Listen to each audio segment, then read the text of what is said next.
Started today's Tanya. Starting a new letter of the Alter Rebbe, epistle number 13. And this is, once again, it's a letter. The Alter Rebbe is trying to motivate his Hasidim to give charity in great measure. And to do so, he will explain another facet of how we all have the capacity to go beyond our nature in everything, in particular in mitzvahs, particularly in the mitzvah of tzedakah. So he starts off with a quote from the prophet Micha. Morav tuvcha asher tzafanta l'reyecha v'gemer. It says in the verse in the prophets of the prophet Micha, how abundant is your goodness, your God's goodness, which you have hidden away for those who fear you. And it continues on, which you have wrought for those who trust you before man. So it says that the first verse says there's a reward that's hidden away. The second one, it says you've wrought, is like it's going to be very visible. So it's hidden or visible. So he's going to go on to show there's two types of reward for two types of divine service of a Jew. There's going to be a hidden reward for a hidden type of service. There's going to be a revealed reward for a revealed type of service. So here we go. Among those who serve God, right, who seek to serve God by way of Torah and mitzvahs, which depend, on page 90 in the Chayenu, on the root of their souls above in the categories of the right and the left. Which means we spoke quite a bit in the previous letter. And by the way, coming up in letter number 15, it's going to be a treatise about the 10 Sephiros. It's the place in Tanya where the Alter Rebbe writes the most about the different spheres, which is very important because we keep referencing that the makeup of creation is the 10 spheres, and we have in us the makeup of the 10 faculties that are paralleling the 10 spheres. So stay tuned for next week. But for now, just for a working definition, we spoke last few days that there's chesed and gevura are the primary energies that are needed to create the world. Chesed represents God's infinite, abounding giving, bestowal. And gevura is you take the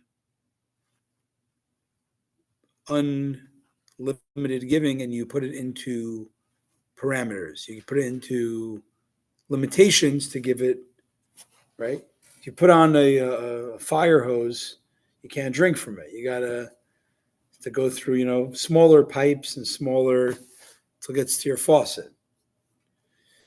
So that's all you need to know for the idea of that. Creation is a mixture of giving, chesed, and gevura, of contracting, of limiting.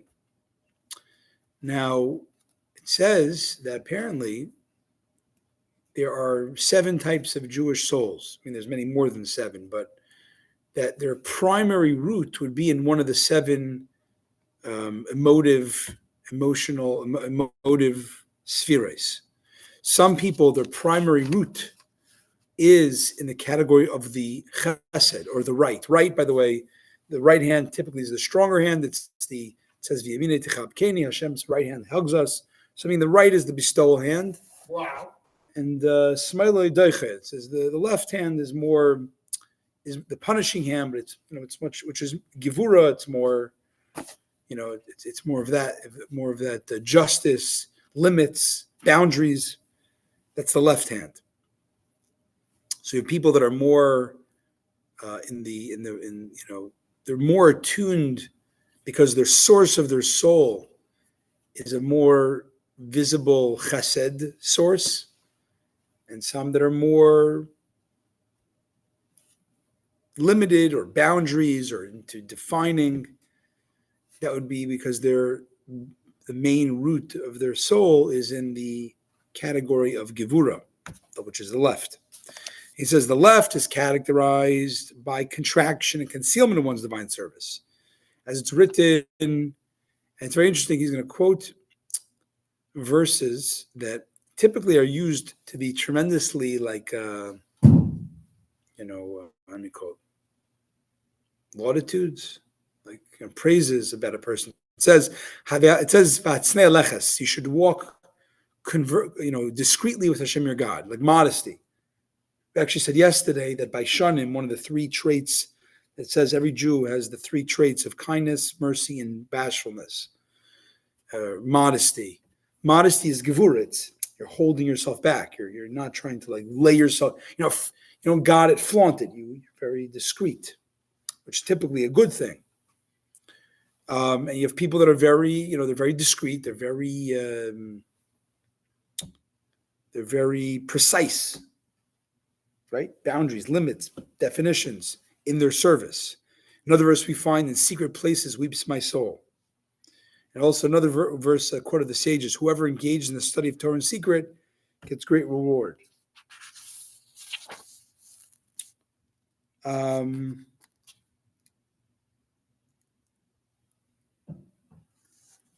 the reason this is considered a great value in Judaism of being very modest about your relationship with God, very discreet, because if it's who are you doing it for? You're doing it to show off. If it's real, it's between you and God. And the more you exhibit that trait, it's showing that you're taking this not for any other reason other than it's between you and God.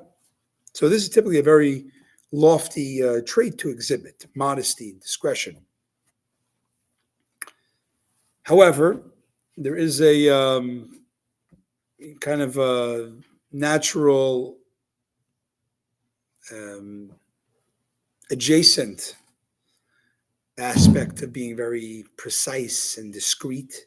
From this attribute derives also the element of contraction, limitation, and service of God. Meaning, for example, having someone who's very exacting, they want to give exactly 10% to charity. They want to pray for 40 minutes, beginning to end. Like that's what it is. That's what I do. I come, right? We say the yekes. The yekes would be a good example of, what that is a yekes. Yeah, Mike, they're in yekes. It's the slang in Yiddish of the German Jews. German Jews were considered very, very precise in their mitzvah observance. Like it begins, it ends, you start exactly on time, you end exactly on time, and so on. Rabbi. Yeah. I thought the author said that davening shakar should be about an hour and a half. Okay, yeah. True. But so from this attribute of Gevura, being rooted in Gevura, in boundaries, it derives the element of contraction. We said, for example, having one's disbursements to charity adjudged according to one's means. Yes, I make $100,000, I have to give 10% to 20%, that's what I give. And setting one's limits in the spirit of the teaching, that he who gives lavishly should not expend more than 1/5, meaning if you're generous and you're precise, you don't give more than 20%. Likewise, such a person, as regards to the study of Torah and the other commandments, such a person is satisfied if he discharges his definite duty, which the Torah explicitly obligates him to do so. For example, to set aside, it's a basic halachic requirement to set aside times in the morning and evening for studying Torah. So if someone is very in sync with the root of their soul in Gevura, it's going to manifest in a very practical way that they're going to do their service of God in a very precise, defined way. And it says, from this also derives the idea of the teaching of the sages cast awe upon the pupils.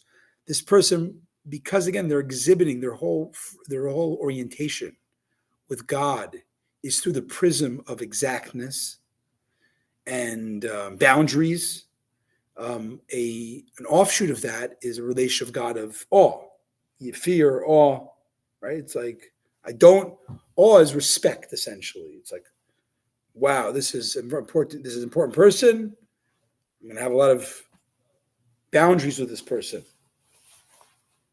Okay? Mm-hmm. And so with Hashem, and this is the way the person with Hashem, right? Boundaries. And then it's a very reverential type of relation to Hashem. So you're going to have students. You're going to also, that's the relationship. It's like, it's not this lovey-dovey type of student-teacher relationship. It's much more the revered teacher and the awestruck students. Okay, enough about fear, awe, and the left and the Gevura. By contrast, the characteristic of the right is chesed, as we said before, chesed, and he puts a different word, expansiveness, in serving God, with hisrachvos, which means with just a broadness, with a certain expansive spirit, without any contraction or concealment whatsoever. As it is written, we see a famous verse, I will walk about expansively. It says in Tehillim, I'll walk expansively with God, I guess. Meaning just endless giving and love pouring out in your relationship without any contraction limitation whatsoever. I mean, this is a person who, you could say someone who's very generous of themselves, of their money, of their time, is someone who exhibits, doesn't say, well, like, if someone needs a favor, I'm like, I don't know, I'm very exact. I don't have time for this. It's not my business. They don't care. They want to do beyond and above. There's no restraint to the spirit of his generosity, such a person, whether it be with respect to charity, Torah study, or other commandments. This person is not satisfied with merely discharging his obligation, but continues to the extent of ad bli dai, as we say in Malachi, to the extent of never saying enough. Meaning ad bli dai, it's never enough to serve Hashem. So we're going to continue tomorrow. Tomorrow's Tanya, which we won't do because it's Shabbos on the Zoom. But while the people that are more Gevura people, and this is not like just a nurture thing, it's a nature thing. It comes from their soul. And people that are more chesed people, they're expansive. And the reality is there's inter-inclusion between all the parts of yourself. You might have more of a predisposition towards boundaries, limitation, precision. It doesn't mean you don't have in yourself an ability to go wild, to go expansive, and vice versa. Someone who's very expansive, there's a time and place for precision and boundaries. So we all have. The question is what is your primary? Where is the root of your soul most manifest? And you see, for example, Avram, I'm just giving you a preview when you do tomorrow's Chumash, Tanya, Avram and Yitzchak. Avram was Chesed. Yitzchak was Gevura. But they also did the opposite of their natural state.